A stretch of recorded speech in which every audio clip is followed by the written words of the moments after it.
Welcome. There's nothing worse than being stranded somewhere, maybe in your car, or just trying to find a bathroom and you can't use it. And you got to pee, you got to urinate. There are several different tactics I want to review with you. Quite interesting. Some of these can really make a huge difference. I've used them myself. Uh, Changing or distracting your mind as well as physically changing the position of your body. And there are things that we can do to strengthen your body so you can hold in your urine better. So let's get to it. The first thing you can do is avoid your body from a jarring or shaking position. Now, let's say that you're walking too much or you're jogging or doing something that's putting too much movement into your body. That will definitely stimulate the nerves down there that will want you to urinate much more. So you want to immobilize yourself, reposition yourself, and try to stay more steady. And common sense will tell us most of the time, don't keep drinking because the more liquid you put in your stomach, the more you're going to have to urinate. So this is a tactic that you want to really use wisely, depending upon where you're at, how long of a distance you have to drive, because that can really be a big problem. Now, something that's helped me is distracting yourselves. Instead of dwelling on your urinary bladder, it's going to become much worse.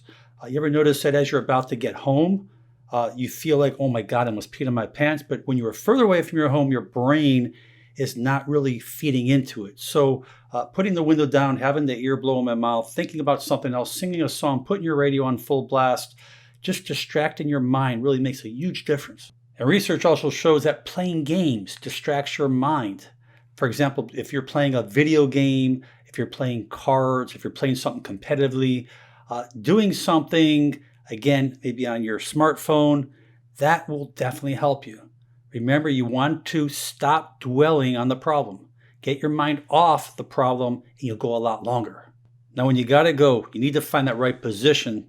I have found that elongating my body where I'm not sitting too much and putting pressure on the urinary bladder really helps me. For many people, crossing your legs will help. It just kind of tightens the area, the sphincter area, deep in the urinary tract system. So you need to really get in that comfortable position. If you're in a back seat, maybe lying down, but change of positions definitely makes a big difference. Now, this sounds funny, but passing gas, some people call it farting, that definitely eases that sensation.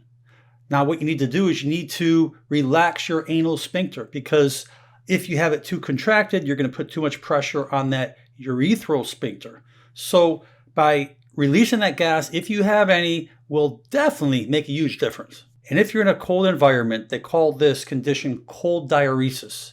This happens when your blood pressure changes in very cold temperatures, where you're obviously more risk for hypothermia, but this will give you more of the urge to urinate. So possibly changing the temperature can make a big difference. And don't be stubborn when it comes to driving for long periods of time. Many of you will come to a resting stop and say, no, I don't need to go. Now, even if you don't need to go, go, because that will prevent you from having problems maybe an hour, 2 or 3 ahead. If you, let's say you drank something or ate some food, obviously your body may be different than mine. You may have the urge to go much quicker than I would. So don't be stubborn. Go to the bathroom, even if you really feel like you don't have to. And I recommend everyone to practice Kegel exercises. This is great for training the bladder for women and men. This is when you're urinating, and if you stop and hold the urine in, and then urinate and stop again, those are the muscles that you want to strengthen. That will help really strengthen the bladder. So what you can do is just kind of squeeze the anal region, like you're squeezing it, like you're holding it for a few seconds and relax. Squeezing the anal area, like you're holding your urine in and relax. You can do many of those, like 12 repetitions, a couple sets. You can do those every day. Another thing that's been really helpful for me as well is if you have to urinate, do a Kegel. Kind of like squeeze it like you're holding it. Hold it for 5 seconds and release it. Hold it again for 5 seconds and release it. You'll see just doing a couple of those, your urge will go away. And when you gotta pee, you don't want to associate your mind with water. If it's the ocean, if it's rain, whatever it is, associating more water will definitely make the brain want you to go more. So try to distract your brain away from water. That would be a big help. And lastly, unfortunately, you don't want to laugh too much. If you're with your friends, you're trying to be funny, and you're going to say, oh my God, I got to pee in my pants, you will. Because that laughing will work those muscles down the urinary tract system that will make you pee, I promise you. So try to get your mind away from those humorous, funny things until you get to the bathroom. So I hope that these little tips can make a big difference with you. Remember that we're human. This is going to happen to all of us sometime in our lives, more often than not.